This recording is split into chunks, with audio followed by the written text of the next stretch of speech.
कि अगर आप कोई सेवा देता है 60 साल 62 साल तो उसको वो कोई आपका संवैधानिक अधिकार है, कोई भीख नहीं है पेंशन। जी, जब जो नेता 4 पेंशन ले सकते हैं तो क्यों कर्मचारी को एक पेंशन नहीं दे सकते हैं? बिल्कुल सही कि जिस इनके स्कीम है, इनके नियम है, जिससे रोजगार छोटे छोटे रोजगार चले जा रहे हैं। जी ये सब मनमानी तो है ही है, क्या है मतलब जो चाहा वो वैसे जिसको जो चाहा उसके ऊपर लागू कर दिया, नहीं चाहे तो नहीं लागू किए हैं। इतने दिन से कर्मचारी परेशान हैं, सब लोग चाहते तो पेंशन लागू कर सकते थे, नहीं कर पा रहे हैं। एक लाइन कहना चाहूँगा, डॉक्टर भीमराव अम्बेडकर जी ने बहुत खूबसूरत लाइन लिखी है, वो हमें फ्री में बहुत कुछ दे देंगे पर शिक्षा नहीं, क्योंकि शिक्षा ही सवालों को खड़ा करती है। अपनी सरकार से मैं कहना चाहता हूँ, मुझ पर काम चाहे 12 घंटे दो, 15 घंटे दो, दिन रात दो, हम जोतने को तैयार है, चलने को तैयार है, लेकिन मेरे बुढ़ापे का सिक्योरिटी तो कर दो।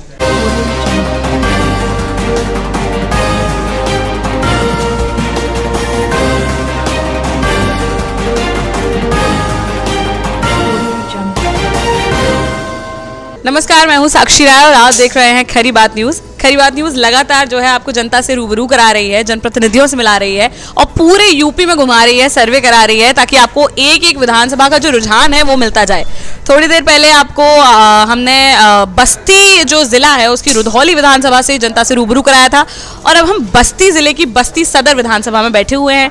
इस वक्त मैं आपको बता दूँ एक बहुत ही रोचक बात है कि हम जब निकल रहे थे तो हमें एक बीटेक चाय वाला नाम से एक जो है कैफ़े मिला और बहुत ही शानदार कैफ़े, आप देख सकते हैं, एम्बियंस भी देख सकते हैं, बहुत ही प्यारा एम्बियंस है और यहाँ पर बैठ के हमने अपना डिनर भी किया।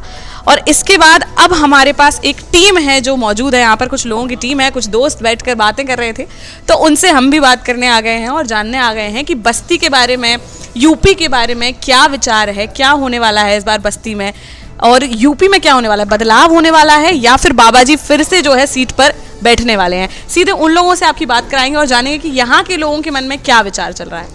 भैया क्या नाम है? जी, मेरा नाम जनार्दन शुक्ला है और अटेवा एक कर्मचारी संगठन है, उसका मैं प्रदेशीय मंत्री हूँ। अच्छा जी, क्या लग रहा है भैया इस बार आप बस्ती के ही हैं? जी, बस्ती के रहने वाले हैं। क्या लग रहा है इस बार बस्ती में क्या होने वाला है, बदलाव होने वाला है? यहाँ पर भाजपा के भी विधायक है ना? जी, यहाँ के भाजपा के ही विधायक हैं और पिछले वर्षों भाजपा की सरकार रही है, सब लोगों को पता है और निश्चित रूप से यहाँ पे अब मुद्दे की बात होनी चाहिए और हम लोग ये चाहते हैं, शिक्षक कर्मचारी हमेशा ये चाहते हैं कि जो फोकस हो मुद्दे पे हो, महंगाई पे बात होनी चाहिए, रोजगार पे बात होनी चाहिए, इस पे बात होनी चाहिए, मुद्दे के अलावा अलग चीज़ों पे बात नहीं होनी चाहिए। तो क्या लगता है 5 साल में मुद्दों पर बात हुई है कि नहीं हुई है? नहीं, बिल्कुल नहीं हुई है। अब इलेक्शन में कुछ मुद्दे जोर पकड़ रहा है और ये अच्छी बात है, सबके लिए अच्छी बात है कि मुद्दे पे अब बात होने लगी है। हम लोगों का संघर्ष रहा है, जो भी रहा, अब मुद्दे पे लोग आने लगे। तो क्या ये इलेक्शन के टाइम पर लग रहा है सिर्फ, या इसके बाद भी लगता है कि हाँ अब लोग थोड़ा सा मुद्दे से भटक गए थे पर अब वापस से मुद्दे पर आ गए हैं तो अब मुद्दे पर ही रहे? इलेक्शन के टाइम पे हम लोगों ने कुछ संघर्ष किया, उसकी वजह से अब मुद्दे पे लोग आ रहे हैं और ये बड़ी अच्छी बात है। और इलेक्शन के टाइम पे मुद्दे की बात नहीं होगी तो कब होगी? बिल्कुल। क्या है मुद्दे, आपको क्या लगता है? देखिए, हम लोग तो शिक्षक कर्मचारी संगठन के नेता हैं और हम लोगों का तो पहला मुद्दा है कि जो भी 1 अप्रैल 2005 के बाद नियुक्त हुए हैं उनको पुरानी पेंशन से वंचित कर दिया गया है। तो हम लोगों का तो पहला मुद्दा है, ये सामाजिक सुरक्षा है, ये सरकार का दायित्व है और संविधान में भी बताया गया है कि ये वर्णित किया गया है कि अगर आप कोई सेवा देता है 60 साल 62 साल तो उसको वो कोई आपका संवैधानिक अधिकार है, कोई भीख नहीं है पेंशन। जी, तो आप लोग इसी मुद्दे को लेकर लड़ रहे हैं, अभी इसी की लड़ाई कर रहे हैं और पूरा एक टीम है आप लोगों की? बिल्कुल पूरी टीम है, पूरा संगठन है, ये राष्ट्रव्यापी संगठन है हमारा और उसी का असर है कि अभी हम लोग खुशी भी मनाए। कल परसों राजस्थान में पुरानी पेंशन बहाली की घोषणा हुई, ये हम लोगों के लिए, कर्मचारियों के लिए बड़ा सुखद रहा। जी, तो फिर इस बार आपसे पूछना चाहूँगी, क्या नाम है आपका? जी, मेरा नाम सुरेंद्र कुमार गुप्ता है। जी, आपको क्या लगता है इस बार यूपी में क्या होने वाला है? यूपी में क्या होने वाला है इसके बारे में तो मैं शिक्षक हूँ, मेरी अपनी आचार संहिता है, वो मैं नहीं बता सकता। हाँ। लेकिन ये है कि जो भी हमारे मुद्दे की बात करेगा हम लोग सपोर्ट उसी को करेंगे। हमारा मुद्दा आज 6 साल से हम लोग ओपीएस के लिए लड़ रहे हैं। हम लोगों का जो संगठन है वो ब्लॉक लेवल से लेके दिल्ली तक, राष्ट्रीय लेवल तक हम लोगों का संगठन है, हम लोगों के मुखिया हैं और हम लोग बस एक ही चीज़ के लिए लड़ रहे हैं कि हमारी पुरानी पेंशन बहाल कर दी जाए और जो सांसद हैं और सब लोग हैं उनको पुरानी पेंशन मिलती है, लेकिन हम लोग 60-62 साल तक भी अपनी नौकरी करते रहें तो हमारे लिए पुरानी पेंशन नहीं है। आज भी अगर सर्वे करा लिया जाए तो लगभग यूपी में करीब 14 लाख सरकारी कर्मचारी होंगे। एक भी बंदा आपको नहीं मिलेगा कि जो ये कह दे कि नहीं हमको न्यू पेंशन स्कीम अच्छी लगती है। सब यही कहेंगे कि हमको ओपीएस ही अच्छा लगता है। तो जो ओपीएस ओल्ड पेंशन स्कीम और न्यू पेंशन स्कीम में क्या डिफरेंस है? ओल्ड पेंशन स्कीम में ये है कि एक स्थिरता है और उसमें ये है कि हम अगर रिटायर हो रहे हैं, जैसे मैं मान लीजिए मेरी उम्र आज 35 साल है और मैं 62 ईयर में या 60 ईयर में मैं रिटायर हो रहा हूँ, तो मैं आज ही कैलकुलेट कर सकता हूँ कि मुझे कितना मिलेगा। लेकिन एनपीएस में ये स्थिरता नहीं है। ये स्थिरता नहीं है, मतलब कभी भी ऊपर नीचे हो सकता है। वो जो हमारा पैसा है वो सरकार प्राइवेट एजेंसियों को दे देती है और वो पैसा शेयर में या किसी और चीज़ों में वो लोग इन्वेस्ट कर देते हैं। अब आज आप देख रही हैं कि जो रूस और यूक्रेन का युद्ध चल रहा है उसके नाते पूरा जो शेयर मार्केट जो है वो ध्वस्त है। आज करीब 1000 पॉइंट गिर गया है और उस समय जो 30 साल 32 साल के बाद जो हम रिटायर होंगे उस समय क्या स्थिति होगी इसके बारे में कोई जानता नहीं है। तो हम जब अभी तो हम यंग हैं, अभी हम कोई जॉब कर सकते हैं, कुछ भी कर सकते हैं, लेकिन बुढ़ापे में हमारे पास सहारा बस पुरानी पेंशन है। इसलिए हम लोग बस यही चाहते हैं सरकार से और भी जो राजनीतिक दल हैं बस हमसे वही अपील करना चाहते हैं कि भाई आप लोगों को जो आप सर्वे करवा लीजिए या कुछ भी करवा लीजिए, अगर आपको जो अच्छा लगता है कि नहीं अगर कर्मचारियों को ओपीएस चाहिए, हम भी एक भारत के नागरिक हैं, हमारी भी अपनी मांग है, हमारी बातों को सुनना चाहिए कि क्या आप चाहते हैं। ज़बरदस्ती किसी चीज़ को तो थोपना नहीं चाहते। सबसे बड़ी बात मैम, सबसे बड़ी बात आपको हम बताना चाहेंगे इस संबंध में कि एक एमएलए होता है, विधायक होता है, एमपी होता है, वो शपथ ग्रहण करते ही उसकी पेंशन पक्की हो जाती है। ये विडंबना है और एक पेंशन नहीं लेता है। आपको ये बहुत बड़ी आपको आश्चर्यजनक चीज़ बताएंगे कि अगर वो विधायक है तो उसका पेंशन लेगा, फिर एमपी हो गया तो उसका अलग लेगा, अगर वो एमएलसी हो गया तो उसका, अगर एमएलसी है तो उसका वेतन लेगा, मतलब 4-5 पेंशन लेंगे। उसके लिए वो देश पे भार नहीं है, वो देश पे भार नहीं है। और एक हमारा एक छोटा सा कर्मचारी जो सफाई कर्मी है उसको पेंशन देने इनके लिए भार हो जाता है। और यहाँ तक हमारे पैरा मिलिट्री यानी अर्धसैनिक बलों को पेंशन नहीं है, ये विडंबना है। आप आईटीबीपी, बीएसएफ, सीआरपीएफ जो दिन रात बॉर्डर पे सिक्योरिटी में होते हैं उनका पेंशन नहीं है। ये विडंबना की बात है, सबसे बड़ी विडंबना की बात है। अच्छा, क्या नाम है आपका? वीरेंद्र कुमार। आपका क्या कहना है? आपको क्या लग रहा है कि जो ओपीएस को सपोर्ट करेगा आप उसी पार्टी को सपोर्ट करेंगे? जी बिल्कुल, जी जो ओपीएस मान के बैठे हैं को आप? जी बिल्कुल मान के बैठे हैं, क्योंकि जब जो नेता 4-4 पेंशन ले सकते हैं तो क्यों कर्मचारी को एक पेंशन नहीं दे सकते हैं? बिल्कुल सही बात। जी। अच्छा, बाकी अगर अन्य मुद्दों पर बात करें तो उत्तर प्रदेश में अभी आपको मुख्य मुद्दे क्या लग रहे हैं जिस पर सरकार बन सकती है या जनता वोट देगी? बेरोजगारी, शिक्षा, बेरोजगारी। जी क्या लगता है? तो अभी जो पिछले 5 साल रहे हैं, योगी सरकार रही है, डबल इंजन की सरकार रही है, उसमें क्या रोजगार की स्थिति अच्छी रही है, नहीं रही है? आपके पर्सनल विचार में क्या लगता है? जी मुझे तो ऐसा नहीं लग रहा कि बहुत सारे जॉब आए या ऐसी कोई परिस्थितियाँ बनी जिसे युवा वर्ग खुश है। नहीं आए हैं? नहीं आई, बिल्कुल नहीं।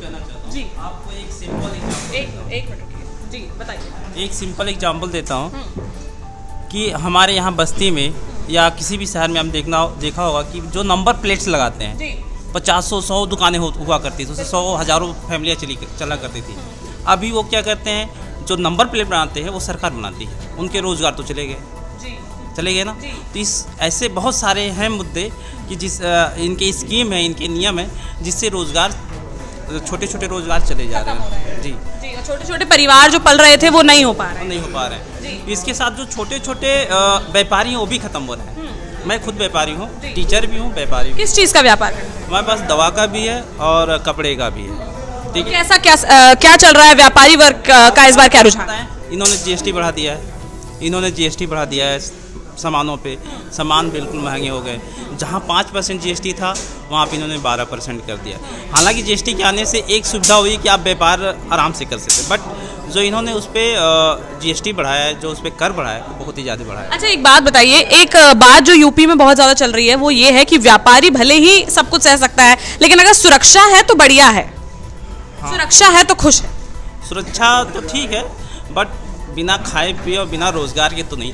आप बिना खाए पिए नहीं रहा जा सकता। हाँ, आपको रोजगार नहीं, बिल्कुल सही बात है। आपका क्या नाम है भैया? जी बलवंत कुमार चौधरी नाम है। जी भैया, क्या लग रहा है इस बार मुख्य मुद्दे क्या होने वाले हैं यूपी में? शिक्षा है, बेरोजगारी है, महंगाई है, नारी सुरक्षा है, ये सारी चीज़ें हैं। तो अभी क्या लगता है जो वर्तमान में भाजपा सरकार है ये उन मुद्दों पर 5 साल में फेल रही है या पास रही है? जी 50-50 कहा जा सकता है इस चीज़ को। कुछ मुद्दे हैं जिस पर इनका नियंत्रण नहीं रहा, जैसे महंगाई आज के समय में बहुत चरम पर है। महंगाई बहुत बढ़ गई है। बहुत महंगाई बहुत बढ़ गई है। 5 साल पहले जिसका रेट मतलब 100 था, आज के डेट में वो डबल हो गई है। अच्छा, लोग ये कह रहे हैं कि सरकार कोई भी रहे महंगाई तो बढ़ेगी ही बढ़ेगी, तो आपको लगता है इसमें कोई सत्यता है? ऐसा कुछ नहीं है। देखिए, हमारा जो पेट्रोल है, डीजल है, इसमें उधर का जो टैक्स है, सेंट्रल का टैक्स है, प्रदेश का टैक्स है, ये सारे टैक्स मिला करके उसके दाम से ज़्यादा हो जा रहे हैं। तो इसलिए महंगाई बढ़ी है। डीजल पेट्रोल का दाम बढ़ेगा तो अन्य चीज़ों का भी दाम बढ़ेगा, क्योंकि उसका किराया बढ़ेगा। ये चीज़ों पर इनका लगाम नहीं हो पा रहा है। अच्छा, हर चीज़ पे महंगाई बढ़ी है। तो जब डीजल पेट्रोल महंगा होगा तो सारी चीज़ें महंगी होंगी, क्योंकि ट्रांसपोर्ट का जो किराया है वो भी महंगा होगा। तो क्या आपको क्या लग रहा है भैया, क्या होने वाला है? देखिए, चेंजिंग तो होने वाली है, बहुत बड़ा बदलाव तो आएगा, बदलाव तो आने वाला है ही है। क्योंकि अगर ये इसी तरीके से किसी की बात नहीं सुनेंगे, अपनी मनमानी चलाएंगे तो कैसे काम चलेगा? क्या किस तरीके की मनमानी लग रही है आपको ये? अरे ये सब मनमानी तो है ही है, क्या है मतलब जो चाहा वो वैसे जिसको जो चाहा उसके ऊपर लागू कर दिया, नहीं चाहे तो नहीं लागू किए हैं। अब इतने दिन से कर्मचारी परेशान हैं, सब लोग चाहते तो पेंशन लागू कर सकते थे, नहीं कर पा रहे हैं। कर्मचारियों की बात नहीं सुनते हैं, कर्मचारियों की बात भी सुनना चाहिए। कर्मचारी मतलब इस सरकार में काफ़ी दुखी है। हाँ, कर्मचारी बहुत दुखी है, कर्मचारी बहुत दुखी है। चलिए भैया, आपसे और बात कर लेते हैं। क्या कहना है, आप लोग रह गए हैं जी, आपको क्या लगता है इस बार क्या यूपी में बदलाव होने वाला है कि नहीं होने वाला? भैया लोग तो कह रहे हैं कि बदलाव होने वाला है। मैं एक छात्र हूँ। हाँ। तो छात्र के लिए आपसे तो रोजगार की बात बनती है। जी एक लाइन कहना चाहूँगा। डॉक्टर भीमराव अम्बेडकर जी ने बहुत खूबसूरत लाइन लिखी है, वो हमें फ्री में बहुत कुछ दे देंगे पर शिक्षा नहीं, क्योंकि शिक्षा ही सवालों को खड़ा करती है।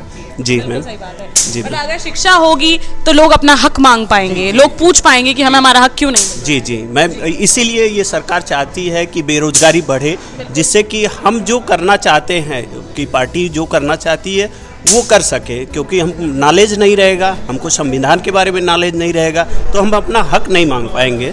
तो ये बहुत बड़ा मुद्दा है युवाओं के अंदर, और जो बेरोजगार हैं और जो स्टूडेंट हैं। अच्छा, लोग कह रहे हैं 5 साल में तमाम तरीके के रोजगार मिले हैं, वैकेंसियां आई हैं। जी मैम, आई तो हैं लेकिन क्लियर नहीं हुई हैं। जैसे यूपीएसआई आई है, अभी वो भी फंस गई है। तो क्लियर करना ही सबसे बड़ी बात होती है। क्लियर नहीं करते हैं ये लोग, फंसा के रखते हैं सारी वैकेंसियाँ। क्या लगता है कौन सी पार्टी आएगी तो ये सही हो पाएगा, रोजगार मिल पाएगा? पार्टी तो हम कहते हैं कि ज़्यादातर ठीक तो है युवा की पार्टी। अखिलेश यादव की अगर पार्टी आती है तो हम युवा ज़्यादा खुशहाली। अच्छा, एक प्रश्न आपसे ये रखना चाहूँगी। आप कह रहे हैं रोजगार की बहुत दिक्कत है और आप कह रहे हैं समाजवादी पार्टी आएगी तो कहीं ना कहीं रोजगार की उम्मीद है, लेकिन अगर देखा जाए तो लोग ये सवाल भी रखते हैं कि अगर समाजवादी पार्टी आती है तो जितनी भी वैकेंसियाँ निकलती हैं वो या तो यादवों के पास चली जाती हैं या तो परिवार में चली जाती हैं। नहीं, ऐसा कुछ नहीं है। नहीं, ऐसा कुछ नहीं है। बस ये खाली कहने के लिए है, किसी पार्टी को बदनाम करने के लिए ये काम करते हैं। ऐसा कुछ नहीं है। ऐसा कुछ नहीं होता। नहीं पर कहीं ना कहीं लगता है कि यादवों को ज्यादा इंपॉर्टेंस दी जाती थी। नहीं मैम, मेरे हिसाब से तो नहीं। यादववाद, परिवारवाद, आप लोगों को क्या लगता है? नहीं, पार्टीगत विषय पे हम लोग कुछ ज़्यादा नहीं कह सकते। ये हम लोगों की समस्या है, क्योंकि नहीं कोई बात नहीं, समझ सकती हूँ। जी आप बताइए क्या नाम? अच्छा, सबसे बड़ी बात एक चीज़ और हम बताएं, जैसे आपने कहा कि वैकेंसियाँ फुल नहीं होती हैं, फंस जाती हैं। और सबसे बड़ी बात आपको कि अभी ये 403 विधायकों की ये वैकेंसी आई है और 10 मार्च को फुल हो जाएगी, एक भी नहीं फंसेगी। ये आप लोग जानिए, एक नहीं 403 फिलअप होंगे, 402 नहीं होने वाले हैं। उसमें ना कोर्ट होगा ना कचहरी होगा। हमारे युवा जो बैठे हैं वो 3-3 साल वो घूमते हैं, कोर्ट कचहरी के चक्कर लगाते हैं। इसमें कभी कोर्ट नहीं होना है। 10 मार्च को 403 मतलब 403। टाइम टू टाइम इसकी वैकेंसी भी निकल जाती है और भर भी जाती है। टाइम टू टाइम, अपने लिए टाइम टू टाइम। और युवाओं के लिए अगर रोजगार देने की बात तो 3 साल पहले वैकेंसी निकली, फिर फंस गई, फिर 3 साल कोर्ट में अपना वो रगड़ रहे हैं। चलिए, आपका नाम क्या है? मेरा नाम ब्रजेश द्विवेदी है जी। आप बताइए, आप ओपीएस स्कीम लेकर आए हैं, क्या सोच रहे हैं कि कौन सी पार्टी जो है इसको सपोर्ट कर सकती है? देखिए, सभी पार्टियां जो है अब हमारे मुद्दे की बात करना शुरू कर दी हैं। अभी तक तो हम लोगों की बात कोई नहीं सुनता था। ठीक है, हम लोगों ने लगातार मेहनत किया, लगातार अपने मुद्दे पर ही आप जैसे लोगों से बुला करके अपनी बात कहा। छोटे छोटे पोर्टल वाले लोगों ने हम लोगों को सपोर्ट किया और आज तो जा कर के NDTV कौन है सब सारे बड़े बड़े लोग, टाइम्स ऑफ इंडिया तक लोग कवर कर रहे हैं। अब निश्चित रूप से हमारे मुद्दे की बात हो रही है और निश्चित रूप से किसी भी लोकतांत्रिक देश में अगर मुद्दों पर बात होती है तो यह बड़ा ही लोकतंत्र के लिए सुखद परिणाम होने वाला है। ठीक है, आज शिक्षा, स्वास्थ्य, बेरोजगारी, महंगाई, अन्य सारी चीज़ों पर लोग मुद्दे पर मुखर होकर बात कर रहे हैं। यह लोकतंत्र के लिए बड़ा ही सुहावना पर्व है। मैं इसको तहे दिल से सेलिब्रेट करना चाहता हूँ और सभी लोग, जितने भी लोग हैं, अपने अपने मुद्दे पर बोलते हैं, कहते हैं। हम लोग भी कहते हैं कि हम शिक्षक और कर्मचारी हैं, सिर्फ पुरानी पेंशन बुढ़ापे का सहारा ही तो मांग रहे हैं। अरे मैं उस हिंदुस्तान का रहने वाला हूँ जहाँ पर अगर जीवन भर बैल से जोतते थे तो बुढ़ापे में बैठा के खिलाते थे। निश्चित रूप से मैं उस हिंदुस्तान का रहने वाला हूं और अपनी सरकार से मैं कहना चाहता हूं, मुझ पर काम चाहे 12 घंटे दो, 15 घंटे दो, दिन रात दो, हम जोतने को तैयार हैं, चलने को तैयार हैं, लेकिन मेरे बुढ़ापे का सिक्योरिटी तो कर दो। बिल्कुल सही बात है। अच्छा, एक और कहते हुए अगर कि सभी लोगों से अपील आपके चैनल के माध्यम से भी करेंगे कि 100% वोटिंग करें, मतदान अवश्य करें, क्योंकि हम लोगों का इस समय मतदाता जागरूकता अभियान भी चल रहा है, एक हमारी मुहिम है। हम ये चाहते हैं कि कोई भी ऐसा व्यक्ति ना हो जो मतदान ना करे, वो अपने मुद्दे पे करे, किसी को करे, उससे हमको मतलब नहीं है, लेकिन मतदान अवश्य करें। ये हम लोगों की मुहिम है कि कोई भी व्यक्ति जो 18 साल से ऊपर है वो मतदान अवश्य करें। अच्छा, आपसे पूछना चाहूँगी, क्या नाम है आपका? श्री कृष्ण चौधरी मेरा नाम है। मैं अटेवा सिद्धार्थनगर में जिला कोषाध्यक्ष हूँ। अच्छा, आप सिद्धार्थनगर से हैं। ठीक है, आपसे ये सवाल पूछना चाह रही हूँ, जैसे कि इन्होंने कहा कि जो मुद्दे हैं उन पर जब बात होती है तो बहुत अच्छा लगता है, लेकिन अभी यूपी में जो है एक ये जो लहर कह लें या सोच कह लें, ये चल रही है कि भाई राम मंदिर बन गया, भाई पाकिस्तान कश्मीर जो है वो भी हमारा हो गया, सब कुछ हो गया, तो देश का अगर विकास हो रहा है तो हम महंगाई भी सह लेंगे, बेरोजगारी भी सह लेंगे। क्या लगता है इस पर आप? ऐसा कुछ नहीं है, ये केवल मुद्दे की बात बनाई जाती है। हिंदू मुस्लिम और पाकिस्तान हिंदुस्तान, ये केवल किया जाता है। असली मुद्दों की बात कभी नहीं होती है। असली मुद्दों की बात जो है वो हमारे संगठन ने उठाया है। वोट फॉर ओपीएस, और लंबी लंबी लाइनें दिखी हैं फैसिलिटी सेंटरों पर, ज़िले के फैसिलिटी सेंटरों पर लंबी लंबी लाइनें दिखी हैं, जिससे कि सरकारें तबाह हुई हैं, सत्ता के गलियारे में चर्चा हो रही है। एक राज्य ने अभी ओपीएस घोषित कर दिया, 3 राज्य अभी लाइन में लगे हैं कि हम ओपीएस घोषित करेंगे। तो हम लोगों का मुद्दा जो है असल में तो बेरोजगारी का मुद्दा है, महंगाई का मुद्दा है। कोई मुद्दा नहीं, ना राम मंदिर का मुद्दा है, ना हिंदू मुस्लिम का मुद्दा है, कहीं कोई मुद्दा नहीं है। सब एकता से रहते हैं। सब एकता से रहते हैं। सियासत इस तरह कुछ हम पर एहसान करती है, सियासत इस तरह कुछ हम पर एहसान करती है कि आंखें छीन लेती है और चश्मा दान करती है। बिल्कुल सही कह रहे हैं। चलिए ठीक है, तो यहाँ पर हम थे बस्ती ज़िले की बस्ती सदर विधानसभा। यहाँ पर भी कुछ लोग हैं जो बीटेक चाय वाले लोग हैं, जी बिल्कुल, बोलिए। आप बेरोजगारी के मुद्दे पर हमसे पूछना चाहिए। मैडम, यह बीटेक चाय वाले की दुकान इस बात का प्रत्यक्ष प्रमाण है कि उत्तर प्रदेश का बीटेक रोजगार खोज रहा है और अपनी लाइफ की अपॉर्चुनिटी जो भी उसे दिखाई दे रही है उसे पूरा कर रहा है। मैं बधाई देना चाहता हूं बीटेक चाय वाले को, जिन्होंने को अवसर बनाना है। दोनों बातें मैंने आपको कह दिया, एक साथ दोनों बातें, कि आप अपने जीवन के लिए अपॉर्चुनिटी खोज रहे हैं और बेरोजगारी का माहौल है। ऐसे में बीटेक और एमटेक लोग सड़क पर हैं, नो डाउटली। भले ही उनका अपना बिजनेस चल रहा, बहुत अच्छा चला, मेरी शुभकामनाएं। एंटरप्रेन्योर्स की भी अभी बहुत ज़्यादा ज़रूरत इंडिया को है, और कहीं ना कहीं आपने खोला है। बहुत बहुत बधाई देती हूँ आप सबको कि आपने ये खोला है। हमने MBA चाय वाला सुना है, हमने चाय सुट्टा बार सुना है, लेकिन जब हम यहाँ से निकले बीटेक चाय वाला जब हमने सुना तो वो हमें भी बहुत ज़्यादा अट्रैक्ट किया और हम यहाँ पर आए, इन लोगों से बात भी की। वो अलग से आपको देखने को मिलेगा हमारे चैनल पर। लेकिन फिलहाल आप लोगों से अगर पूछूँ कि बस्ती का क्या राय है, बस्ती की क्या राय है, क्या होने वाला है यहाँ के चुनाव में, तो क्या लगता है?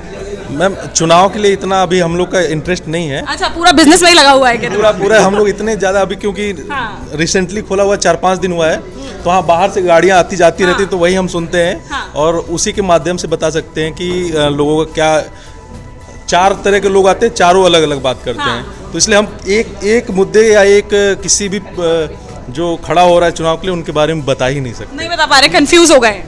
मैम, बेसिकली मैं बोलना चाहूँगा ना, किसी भी देश को चेंज करने के लिए जो सबसे बड़ा रोल प्ले करते हैं वो होते हैं उस देश के एंटरप्रेन्योर्स।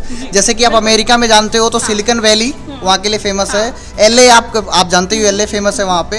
तो हम लोग भी चाहते हैं ना कि कुछ एक ड्रास्टिक चेंज ना सही, एक छोटा सा ही चेंज लेके आए, और that's why we started BTech chai wala. और आप लोग रिस्पॉन्स तो देख ही रहे हो सारी चीज़ों पे। अच्छा, आपके ये बीटेक चाय वाला को शुरू हुआ 5 दिन ही हुआ है मेरे ख्याल से, कैसा रिस्पॉन्स मिला है? अभी तक मतलब रिस्पांस को देखा जाए तो मतलब सीटें खाली नहीं हो पाती हैं और बाहर भी लोग खड़े हम भी आए तो हमें 10 मिनट सीट अरेंज करने में लगा कि बैठने क्योंकि को जैसे मिला। हम एक चीज़ चाहते हैं, जैसे बस्ती शहर मतलब हम बाहर भी पढ़े हैं, बाहर भी रहे हैं, तो बस्ती को लोग उतना नहीं पहचानते। हमें बताना पड़ता है अयोध्या के नज़दीक है, गोरखपुर के नज़दीक है। कम से कम हम आगे ये बता सके कि बीटेक चाय वाले की स्टार्टिंग जहाँ से हुई है वही शहर बस्ती है। अच्छा, मतलब एक फ्रेंचाइजी जो है लॉन्च कर रहे हैं। बिल्कुल मैम। एंड मैम इस समय हमारे पास लगभग मोर देन 70 एम्प्लॉय काम करते हैं। हमारा एक बिजनेस और है justclick.com, जिसमें हम लोग सब्जी, किराना, कॉस्मेटिक कस्टमर के घर तक होम डिलीवर करते हैं। इवन कोविड टाइम में भी डीएम सर हमारे साथ बैठ के मीटिंग्स करते थे।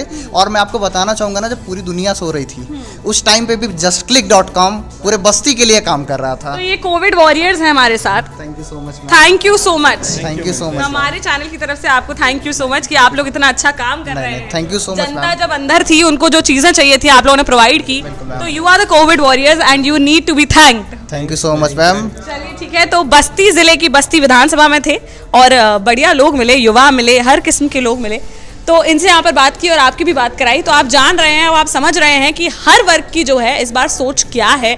सब लोग अलग अलग सोच बनाए बैठे हुए हैं, लेकिन अभी यहाँ पर जो मेन मुद्दा था वो था ओल्ड पेंशन स्कीम का। तो कह रहे हैं जो ओल्ड पेंशन स्कीम को सपोर्ट करेगा हम उसको सपोर्ट करेंगे। तो देखना यही होगा कौन होता है जो ओल्ड पेंशन स्कीम को सपोर्ट करता है, बस्ती में कौन विधायक बनता है, इसके अलावा उत्तर प्रदेश में कौन मुख्यमंत्री बनता है। फिलहाल के लिए इतना ही। किसी और क्षेत्र से आपको जनता से, जनप्रतिनिधियों से रूबरू कराएंगे। देखते रहिए खरी बात साक्षी राय के साथ। नमस्कार।